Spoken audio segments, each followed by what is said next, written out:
शरणागति। प्रश्न: पूर्ण निरपेक्ष शरणागति क्या है? महर्षि: यदि कोई आत्मसमर्पण करता है तो प्रश्न पूछने के लिए या जिसकी फिक्र करनी पड़े ऐसा कोई शेष नहीं रहना चाहिए। अहम विचार के सूत्र को पकड़े रहने से अन्य विचारों का निरोध होता है अथवा साधक स्वयं को पूर्णतया बिना किसी शर्त के उच्चतर शक्ति के समक्ष समर्पित करता है। साक्षात्कार के लिए ये दो ही मार्ग हैं। प्रश्न: पूर्ण शरणागति में मनुष्य को मोक्ष या ईश्वर साक्षात्कार की भी इच्छा नहीं करनी चाहिए? महर्षि: पूर्ण शरणागति में आपकी अपनी कोई इच्छा नहीं होनी चाहिए। ईश्वर जो भी दे उसमें संतोष मानना चाहिए। भक्त: मैं इस बात से संतुष्ट हूं। अब मैं ये जानना चाहता हूं कि इस शरणागति के भाव को पाने के लिए मुझे क्या करना होगा। महर्षि: दो मार्ग हैं। पहला, अहम के मूल को ढूंढकर उसमें समा जाना। दूसरा, ये अनुभव करना कि मैं अपने आप में असहाय हूं, केवल ईश्वर सर्वसमर्थ है और मुझको पूर्ण रूप से उसके हाथ में सौंप देने के अलावा मेरी सुरक्षा का अन्य कोई मार्ग नहीं है। इस प्रकार साधक क्रमशः इस निर्णय पर आता है कि ईश्वर का ही सच्चा अस्तित्व है और अहंकार की कोई गिनती नहीं। दोनों मार्ग एक लक्ष्य की ओर ले जाते हैं। पूर्ण शरणागति ज्ञान मोक्ष का दूसरा नाम है। भक्त: मुझे शरणागति सरल लगती है। मैं उसका अनुसरण करना चाहता हूं। महर्षि: आप किसी भी मार्ग को पसंद करें, आपको उस एक मैं में स्वयं को लुप्त कर देना होगा। शरणागति तभी पूर्ण कही जाती है जब आप तू ही सब कुछ है और तेरी ही इच्छा पूरी होके स्तर तक पहुँचें। ये अवस्था ज्ञान से भिन्न नहीं है। सोहम में द्वैत है, शरणागति में अद्वैत है। सत्य में ना तो द्वैत है ना अद्वैत, लेकिन वो है जो है।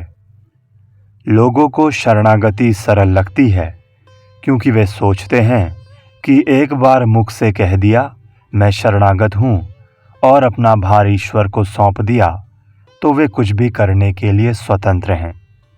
लेकिन सत्य ये है कि शरणागति के पश्चात आपकी पसंद नापसंद नहीं हो सकती। आपकी इच्छा का अस्तित्व समाप्त हो जाना चाहिए और उसके स्थान में ईश्वर इच्छा आ जानी चाहिए। इस प्रकार अहंकार के विनाश के बाद ऐसी अवस्था प्राप्त होती है जो ज्ञान से भिन्न नहीं है।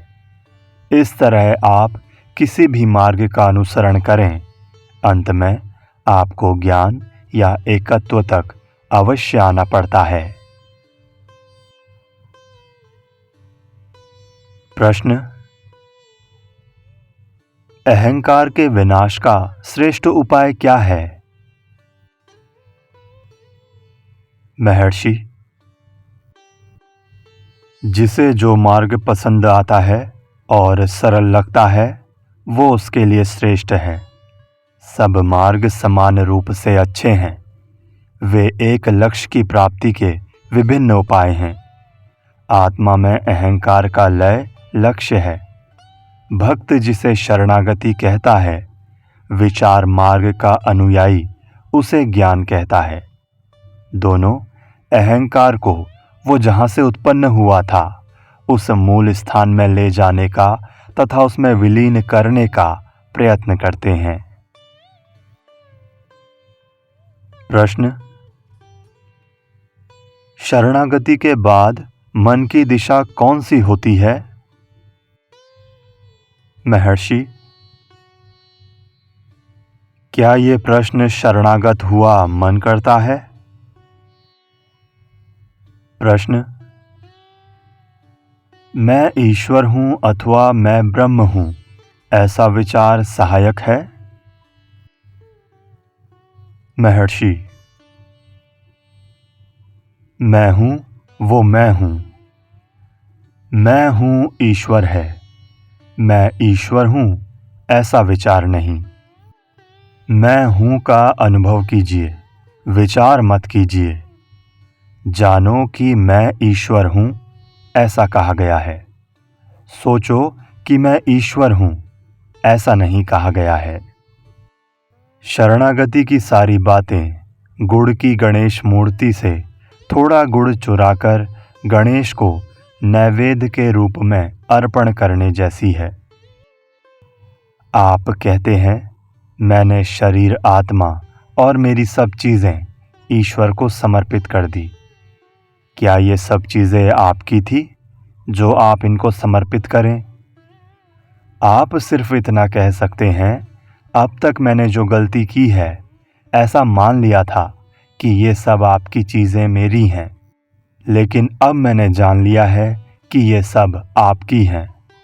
अब मैं कभी भी ये मेरी हैं ऐसा मानकर व्यवहार नहीं करूँगा।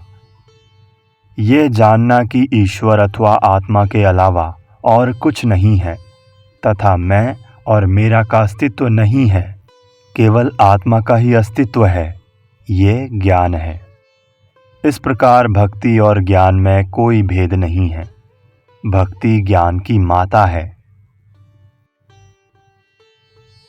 प्रश्न, हम आत्मसमर्पण करते हैं तब भी कोई सहायता नहीं मिलती। महर्षि, हाँ, यदि आपने आत्मसमर्पण किया है तो आपको अवश्य ईश्वर इच्छा अनुसार जीना चाहिए और जो आपको पसंद नहीं है उसके विषय में फरियाद नहीं करनी चाहिए। इस समय दिख रही वस्तुएं तथा परिस्थिति बदलकर दूसरे प्रकार की दिख सकती हैं। दुख अक्सर ईश्वर में श्रद्धा उत्पन्न करता है। प्रश्न, लेकिन हम सांसारिक जीव हैं, पत्नी, बच्चे, मित्र और संबंधी हैं। उनके अस्तित्व की अवगणना हम नहीं कर सकते और हमारे अस्तित्व के छोटे अंश को सुरक्षित रखे बिना केवल ईश्वर की इच्छा पर निर्भर नहीं रह सकते। महर्षि, इसका अर्थ ये है कि आपने आत्मसमर्पण नहीं किया है जैसा आप कहते हैं। आपको केवल ईश्वर में श्रद्धा रखनी चाहिए। उसके समक्ष आत्मसमर्पण कीजिए और ये उसकी इच्छा पर छोड़िए कि वो प्रकट हो या अदृश्य रहे। उसकी प्रसन्नता की राह देखिए। यदि आप उसे आप जैसा कहें, ऐसा करने को कहें, तो ये आत्मसमर्पण नहीं, आज्ञा हुई। आप उसे आज्ञा पालक बनने को कहने के साथ ऐसा नहीं सोच सकते कि आपने आत्मसमर्पण किया है। वो जानता है कि आपके लिए सबसे श्रेष्ठ क्या है और उसे कब और कैसे करना चाहिए। सब कुछ पूर्णतया उस पर छोड़ दीजिए। सारा बोझ उसका है। आपको अब कोई चिंता नहीं है। आपकी सब चिंताएं उसकी है। ये आत्मसमर्पण भक्ति है। अथवा तलाश कीजिए कि किसे ये चिंताएं, ये प्रश्न होते हैं। हृदय की गहराई में डूबकर आत्मनिष्ठ होकर रहिए। इन दो में से एक मार्ग साधक के लिए खुला है। भक्त कहता है, ऐसा आत्मसमर्पण असंभव है। महर्षि, हाँ, प्रारंभ में पूर्ण आत्मसमर्पण असंभव है, लेकिन आंशिक समर्पण सबके लिए निश्चित रूप से संभव है। समय पर वही पूर्ण समर्पण के प्रति ले जाता है। ठीक है, यदि समर्पण असंभव है तो क्या किया जा सकता है? मन को शांति नहीं है, आप उसे पाने में असहाय हैं और आत्मसमर्पण से ही उसे प्राप्त किया जा सकता है। प्रश्न: केवल शरणागति आत्मा तक पहुंचने के लिए पर्याप्त है? महर्षि: मनुष्य आत्मसमर्पण करे यही पर्याप्त है। समर्पण का अर्थ है स्वयं को अपने मूल कारण के हवाले कर देना। इस काल्पनिक भ्रम में न रहिए कि ये मूल कारण आपके बाहर रहा हुआ कोई ईश्वर है। आपका मूल कारण आपके अंदर है। अपने आप को उसके हवाले कर दीजिए। इसका अर्थ ये है कि आपको अपने मूल की तलाश करके उसमें समा जाना चाहिए। एक भक्त ने प्रश्न किया जो कि कागज पर लिखा हुआ था। प्रश्न में था, कहा जाता है कि अन्य सब विचारों को छोड़कर केवल ईश्वर का आश्रय लेने से मनुष्य सब कुछ पा सकता है। क्या इसका अर्थ ये है कि हमें एक स्थान में निश्चल बैठकर हमेशा ईश्वर का ध्यान करना चाहिए और अन्य सारे विचार, शरीर निर्वाह के लिए आवश्यक भोजन आदि के विचार भी छोड़ देने चाहिए? या फिर बीमार होने पर औषध एवं चिकित्सा के बारे में नहीं सोचना चाहिए? स्वास्थ्य एवं रोग निवारण की चिंता पूर्णतया ईश्वर पर छोड़नी चाहिए। भगवद गीता में कहा है, जो मनुष्य सब कामनाओं को छोड़कर निष्प्रह एवं अहंता ममता रहित होकर विचरण करता है, वो शांति प्राप्त करता है। इसका अर्थ सब इच्छाओं का त्याग है। इसलिए क्या हमें केवल ईश्वर के ध्यान में समय बिताना चाहिए और बिना मांगे उसकी कृपा से जो भी खाने पीने को मिल जाए उसी का स्वीकार करना चाहिए, या फिर हमें थोड़ा प्रयत्न करना चाहिए? कृपया महर्षि हमें शरणागति का रहस्य बताइए। श्री रमण ने कागज पर लिखे प्रश्नों को पढ़कर खंड में बैठे सबको संबोधन करते हुए कहा, शरणागति का अर्थ निसंदेह सब विचारों से अनासक्त रहना है। लेकिन क्या इसका ये अर्थ है कि भौतिक शरीर के निर्वाह के लिए आवश्यक खाने पीने के विचारों को छोड़ देना है? इन्होंने पूछा है, बिना मांगे ईश्वर इच्छा से जो भी मिले उसे मुझे खाना है या कुछ प्रयत्न भी करना है? ठीक है, मान लिया जाए कि हमें खाना अपने आप मिला, तब भी खाएगा कौन? मान लीजिए किसी ने हमारे मुंह में डाल दिया, तो क्या हमें कम से कम उसे निगलना नहीं पड़ेगा? क्या ये प्रयत्न नहीं है? फिर इन्होंने पूछा है, यदि मैं बीमार हो गया तो मुझे दवाई लेनी चाहिए या स्वास्थ्य की चिंता ईश्वर को सौंपकर बैठ जाना चाहिए? श्री शंकराचार्य के ग्रंथ साधन पंचकम में लिखा है, क्षुधा रूप व्याधि की चिकित्सा के लिए भिक्षा में मिले अन्न रूप औषध को खाना चाहिए। इसके लिए साधु को गांव में जाकर भिक्षा मांगनी चाहिए। यदि सब लोग ये सोचकर कि खाना आएगा तो ही खाएंगे, आंखें मूंद कर निश्चल होकर बैठे रहें, तो दुनिया कैसे चलेगी? इसलिए अपने समाज की परंपरा के अनुसार मिलने वाली चीज़ों का स्वीकार मनुष्य को अवश्य करना चाहिए, लेकिन उसे मैं स्वयं ये कर रहा हूँ ऐसे भाव से अवश्य मुक्त रहना चाहिए। मैं ये कर रहा हूँ ऐसा ख्याल बंधन है। इसलिए भूख लगने पर खाना चाहिए या नहीं और बीमार होने पर दवाई लेनी चाहिए या नहीं, ऐसे संदेह करने के बजाय सोच विचार करके वो उपाय ढूंढ निकालना चाहिए जिससे कर्तापन के ख्याल का त्याग किया जा सके। ऐसे संदेह होते रहेंगे और उनका कभी भी अंत नहीं होगा। ऐसे संदेह भी हो सकते हैं कि पीड़ा होने पर मुझे चीखना चाहिए या नहीं, निश्वास के बाद मुझे श्वास लेनी चाहिए या नहीं। ईश्वर कहिए या कर्म कहिए, कोई कर्ता विधाता इस विश्व में प्रत्येक जीव के चित्त के विकास के अनुरूप उससे विविध कर्म करवाता रहेगा। यदि उस उच्चतर शक्ति पर सारी जिम्मेवारी डाल दी जाए तो घटनाएं अपने आप होती चली जाएंगी। हम इस पृथ्वी पर चलते हैं। चलते समय प्रत्येक कदम पर क्या हम ये सोचते हैं कि एक पैर उठाने के बाद मुझे दूसरा भी उठाना चाहिए या वहीं रुक जाना चाहिए? क्या चलने का कार्य अपने आप नहीं होता? श्वासोच्छ्वास के बारे में ये सत्य है। श्वास प्रश्वास लेते या छोड़ते समय कोई विशेष प्रयत्न नहीं किया जाता। जीवन के विषय में भी यही सत्य है। क्या हम लोग अपनी इच्छा से कुछ भी छोड़ सकते हैं अथवा चाहें सो सकते हैं? हमारे अनजाने में ही कई बातें अपने आप होती रहती हैं। ईश्वर के समक्ष पूर्ण शरणागति का अर्थ है सब विचारों का त्याग एवं मन की एक ईश्वर में केंद्रितता। यदि हम उसमें चित्त एकाग्र करें तो दूसरे विचार अदृश्य हो जाएंगे। यदि चित्त, वाणी एवं शरीर के सब कर्म ईश्वर को समर्पित कर दिए जाएं, तो हमारे जीवन का पूरा भार उस पर होगा। प्रश्न: क्या ईश्वर मेरे द्वारा किए जा रहे सब कर्मों का वस्तुतः करता है? महर्षि: मनुष्य सोचता है कि वो करता है।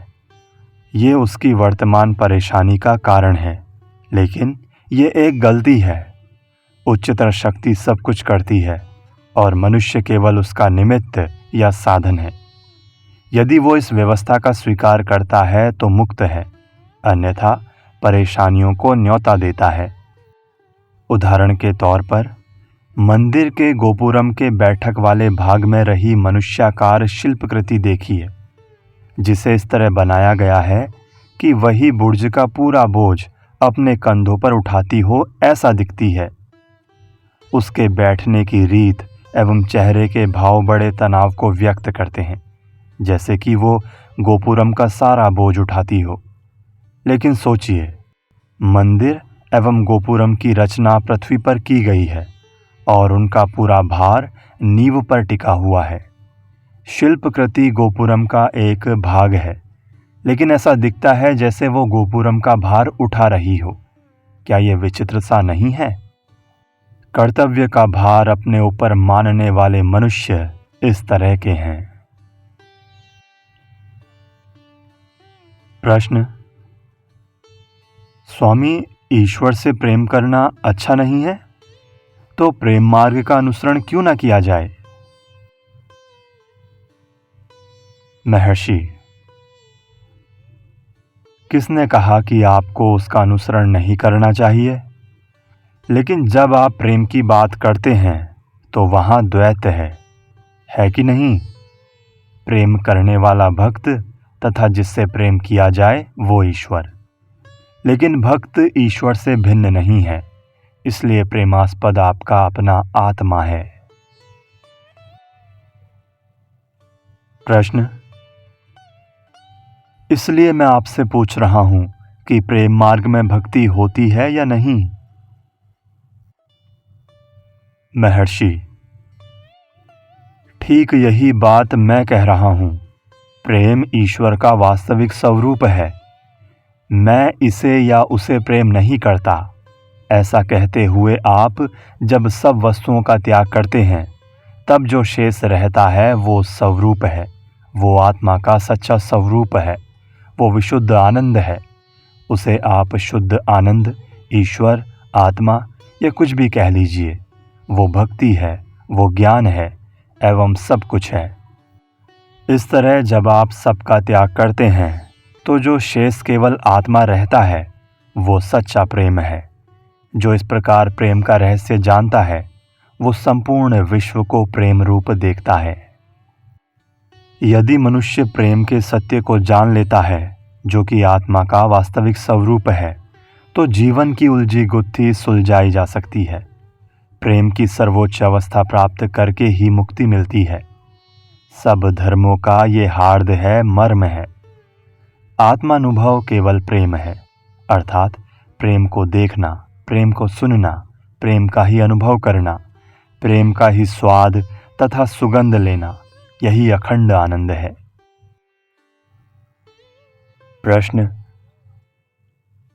मुझे भक्ति प्राप्त करने की इच्छा है। भक्ति बढ़ती रहे यही कामना है। मेरे लिए साक्षात्कार का विशेष महत्व नहीं है। भक्ति में दृढ़ता चाहिए। महर्षि, यदि भक्ति की अभिप्सा है तो साक्षात्कार आपके ना चाहने पर भी आपको प्राप्त होगा। भक्ति की अभिप्सा की तीव्रता में चित्त पिघलना चाहिए। कपूर जलने पर कुछ शेष नहीं रहता। चित्त कपूर है। जब कुछ भी शेष रखे बिना चित्त आत्मा में विलीन हो जाए तो उसे आत्म साक्षात्कार कहते हैं। प्रश्न, मुझे मूर्ति के ध्यान में श्रद्धा है, क्या वो मुझे ज्ञान प्राप्त कराएगा? महर्षि, अवश्य कराएगा। उपासना से चित्त एकाग्र होता है। तब चित्त दूसरे विचारों से मुक्त तथा ध्यान मूर्ति से भर जाता है। मन ध्येय से एक रूप होकर अत्यंत शुद्ध हो जाता है। तब सोचिए कि उपासक कौन है? उत्तर आएगा, मैं या आत्मा। इस प्रकार अंत में आत्म प्राप्ति होती है। निर्विचार चित्त से निराकार सत्य की पूजा श्रेष्ठ है। लेकिन जब मनुष्य ऐसी निराकार पूजा के योग्य नहीं होता तब केवल मूर्ति पूजा करना उचित है। निराकार पूजा केवल उन लोगों के लिए संभव है जो देहात्म भाव रूप अहंकार से मुक्त हैं। जानिए कि स्वयं को आकार वाला अहंकार जो लोग मानते हैं उनकी पूजा साकार मूर्ति पूजा ही है। मनुष्य जब शिव के चरणों में आत्मसमर्पण करता है और इस प्रकार आत्मा के सत्य स्वरूप में प्रतिष्ठित होता है तब ऐसी शांति का अनुभव होता है जिसमें अपनी अल्पज्यता के विषय में कोई फरियाद नहीं होती या किसी भी प्रकार की प्रार्थना नहीं होती। वो पराभक्ति है। इस प्रकार ईश्वर का दास बनकर निश्चल मौन अवस्था में रहना एवं मैं भगवान का दास हूँ ऐसा थोड़ा भी अभिमान या विचार ना हो, वही आत्मसमर्पण ज्ञान है। आत्मा से अभिन्न होकर शांत मन से उस मौन अवस्था में हमेशा रहना शिव भक्ति का परम रहस्य है। प्रश्न, साधक इस ध्येय को जगत में ईश्वर के गुणगान करते हुए विचरण करके प्राप्त कर सकता है अथवा एक स्थान में रहकर ही? महर्षि, मनुष्य कहीं भी विचरण करे सदैव उसे अपने चित्त को एक स्थान में स्थिर रखना चाहिए। ये उसके लिए अच्छा है। शरीर को एक स्थान में स्थिर रखकर चित्त को सर्वत्र भटकने दिया जाए, इससे क्या लाभ है?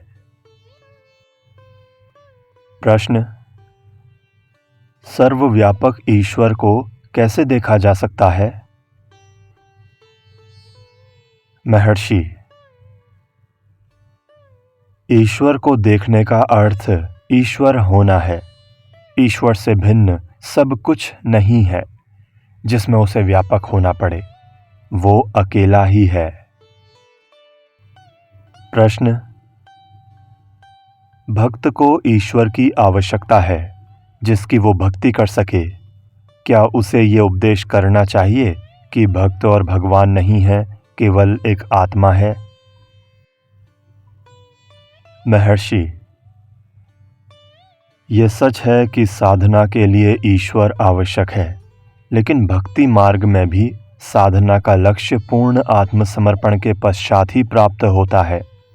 इसका अर्थ अहंकार के विलीनीकरण के पश्चात आत्मा के वो जैसा हमेशा है वैसा रहने के अलावा और क्या है? मनुष्य कोई भी मार्ग पसंद करे, मैं अपरिहार्य रूप से होता है। मैं जो निष्काम कर्म करता है, मैं जो अनुभव करता है कि वो मालिक से अलग हो गया है और उनसे मिलना चाहता है, मैं जो महसूस करता है कि वो अपने सच्चे स्वभाव स्वरूप से च्युत हो गया है इत्यादि। इस मैं के मूल को अवश्य ढूंढ निकालना होगा, तब सारे प्रश्न सुलझ जाएंगे। प्रश्न: यदि मैं भ्रम है तो इस भ्रम का त्याग कौन करता है? महर्षि: मैं पने का भ्रम त्याग कर मैं बना रहता है। आत्म साक्षात्कार का ये विरोधाभास है। ज्ञानी पुरुष इसमें कोई वास्तविक विरोध नहीं देखते। भक्ति का उदाहरण लीजिए। मैं ईश्वर के समक्ष जाकर मुझे अपने में विलीन कर देने की प्रार्थना करता हूँ। तब श्रद्धा से उनके समक्ष आत्मसमर्पण करता हूँ तथा चित्त को उन पर एकाग्र करता हूँ। इसके पश्चात क्या शेष रहता है? पूर्व के अहंकार के स्थान में पूर्व आत्मसमर्पण के पश्चात केवल ईश्वर शेष रहता है, जिसमें अहंकार विलीन हो गया है। ये पराभक्ति है, शरणागति है और वैराग्य है। आप मेरी वस्तुओं में से इसका और उसका त्याग करते हैं। इसके बजाय यदि आप मैं और मेरा त्याग दें तो एक बार ही सब कुछ छूट जाता है। मेरेपन का बीज ही नष्ट हो जाता है। इसे सिद्ध करने के लिए तीव्र वैराग्य चाहिए। ये सिद्ध करने की तत्परता पानी में बलपूर्वक डुबाए गए मनुष्य की अपने जीवन के लिए पानी से बाहर आने की तत्परता जैसी होनी चाहिए। इससे अनिष्ट अपनी बीजावस्था में ही नष्ट हो जाता है।